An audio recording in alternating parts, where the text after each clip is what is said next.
For centuries, one name terrified ancient Greece: Sparta. Its warriors were raised from childhood to endure pain, obey without hesitation, and stand their ground when other armies broke. At Thermopylae, they became legends. Eventually, they defeated Athens and stood at the summit of the Greek world. And then something extraordinary happened. Sparta collapsed. Not because its enemies suddenly became stronger, not because its warriors forgot how to fight, but because the system that had made Sparta powerful was slowly destroying the society from within. So how did a small city in southern Greece create the most feared warriors of the ancient world? And how did that same system eventually bring Sparta to its knees? To understand that, we have to go back to a time before Sparta was legendary, when it was simply trying to survive. Sparta emerged in the valley of the Eurotas River, surrounded by mountains in the southern Peloponnese. It looked nothing like Athens. There was no great acropolis dominating the skyline, no enormous defensive walls. Sparta was essentially a collection of settlements, and according to later tradition, it was governed by something highly unusual. 2 kings ruled simultaneously, but neither ruled alone. A council of elders, an assembly of citizens, and 5 powerful officials called ephors all helped govern the state, creating a political system designed to prevent any one individual from becoming too powerful. Yet politics alone did not create the Sparta remembered today. Conquest did. During the 8th and 7th centuries BC, Sparta expanded across Laconia and then invaded neighboring Messenia. The conquered population was reduced to a dependent class known as the Helots. They farmed, they produced food, and their labor freed Spartan citizens from much of the work that consumed ordinary Greek lives. But there was a problem. The Helots vastly outnumbered their Spartan masters. Sparta had conquered a population it could never completely trust, and that changed everything. Because Sparta didn't simply need soldiers to fight foreign enemies. It needed warriors to control the society beneath them. The Spartan system began hardening. Ancient tradition credited the transformation to the mysterious lawgiver Lycurgus, although historians debate whether he even existed as later Spartans remembered him. What matters is what emerged. A society increasingly built around discipline, conformity, and war. One competitor source traces the transformation from a relatively loose early army into a society where citizens presented themselves as homoioi, equals, with rules regulating education, behavior, dress, and communal life. And nowhere was that transformation clearer than in what Sparta did to its children. At around 7 years old, Spartan boys entered the agage. This wasn't simply military training. It was education designed to create Spartans. Boys were conditioned to endure hunger, discomfort, and physical hardship. They learned discipline, competition, obedience, and how to function within a group. The objective was larger than teaching someone to use a spear. Sparta was teaching the individual that the city came first, family came second, comfort came second, and eventually life itself could come second. But we should be careful with the legend. Spartans were not necessarily superhuman warriors trained every waking moment in sword fighting. Some of our strongest expert sources stress that their real advantage may have been more mundane and more effective: fitness, cohesion, discipline, and the ability to remain organized under pressure. That mattered enormously in hoplite warfare. When hundreds of men stood shoulder to shoulder behind overlapping shields, one frightened soldier could threaten everyone beside him. Sparta trained men not to be that soldier, but the system wasn't sustained by men alone. Spartan women occupied an unusual position compared with women in many other Greek cities. They exercised, could control property, and often managed estates, while men devoted themselves to military and civic life.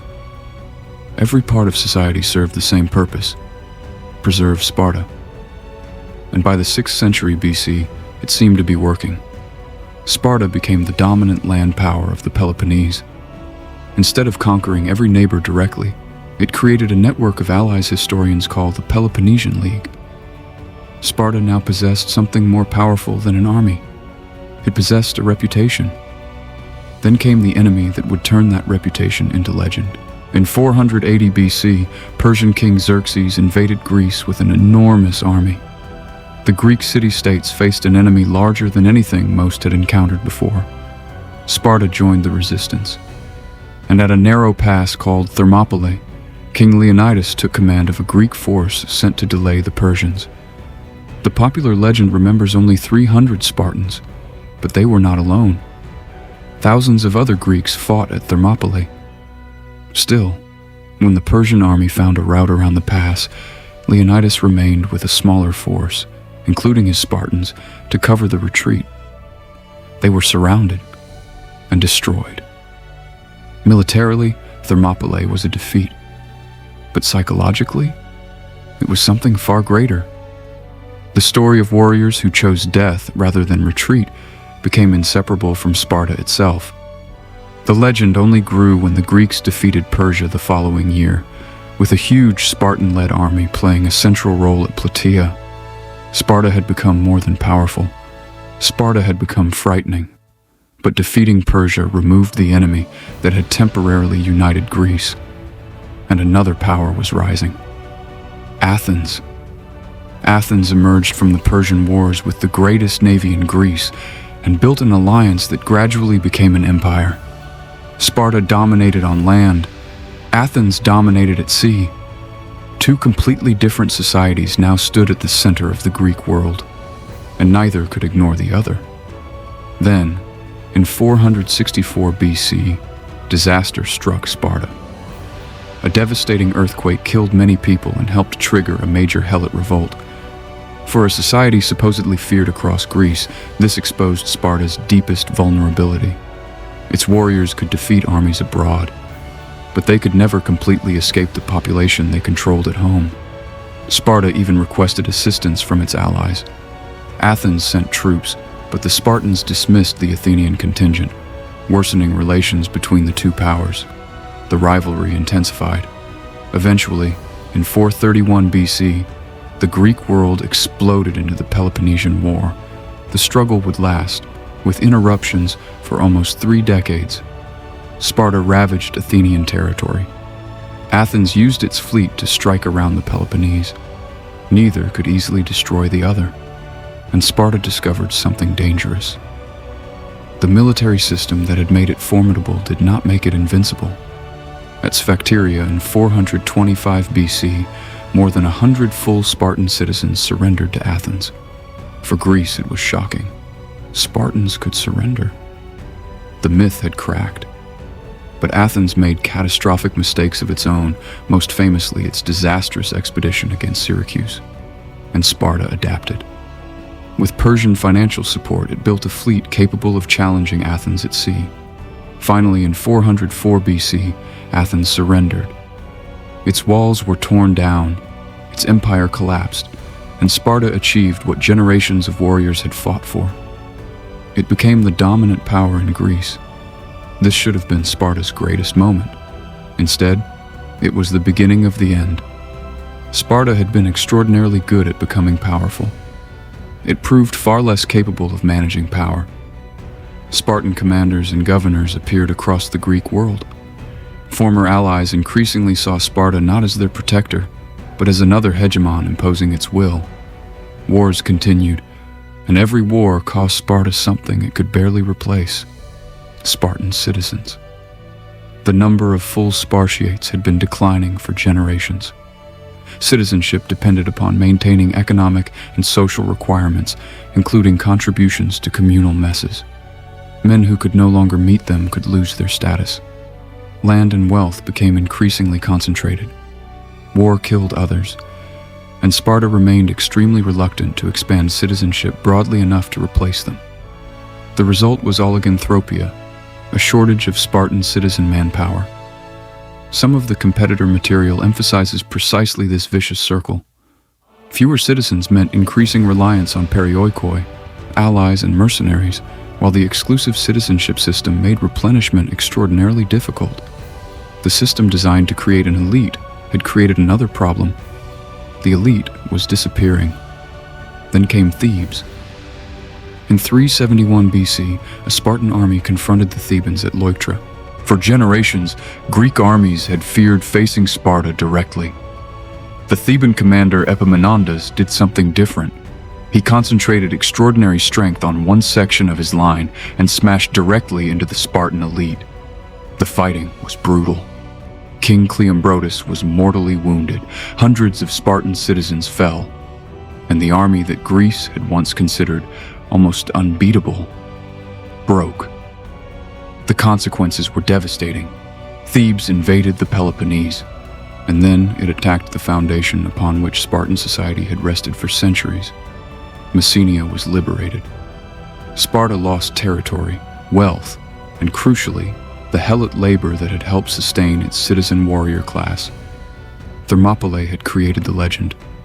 Leuctra exposed how fragile the reality had become. Sparta survived, but Spartan supremacy did not. A generation later, another power transformed Greece, Macedonia. Philip II defeated the major Greek powers and extended Macedonian influence across the peninsula. Sparta remained defiantly independent for a time, but independence was no longer the same thing as power. Its citizen population had dwindled dramatically. One of our detailed sources describes a later Sparta with perhaps no more than around 1,000 citizens and increasingly dependent on mercenaries. Later, Spartan kings attempted reforms.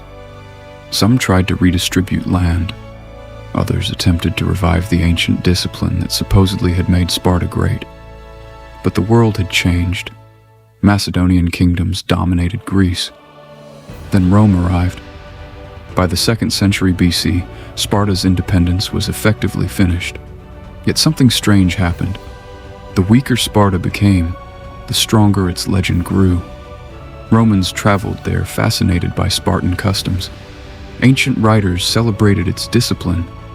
Later generations transformed Leonidas and the 300 into symbols of courage against impossible odds. Eventually, the word Spartan itself came to mean austere, disciplined, and unyielding. The civilization disappeared. The idea survived. And perhaps that is the real story of Sparta. Its greatest achievement wasn't Thermopylae. It wasn't defeating Athens. It wasn't even creating one of the most respected armies of the ancient world.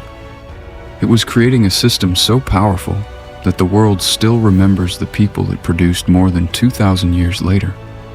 But that system came with a terrible contradiction. Sparta depended upon the domination of the helots. It demanded extraordinary conformity from its citizens. It restricted the very group upon which its military power depended. And when that group began disappearing, Sparta proved unable or unwilling to change fast enough. The system created discipline. Discipline created power. Power created empire. But rigidity made that empire fragile. The warriors of Sparta did not suddenly become cowards. Sparta simply became a society with fewer and fewer Spartans left to defend it. And that may be the greatest irony of all. The civilization that spent centuries preparing its citizens for war was ultimately defeated by something no shield wall could stop: its inability to change. If you enjoyed discovering the real story behind Sparta, subscribe to Historic Vaults, because the ancient Greek world still has many stories left to tell. And tell me in the comments, was Sparta's system the secret to its greatness, or was its downfall built into that system from the beginning? Because sometimes the very thing that makes a civilization powerful is also the thing that destroys it.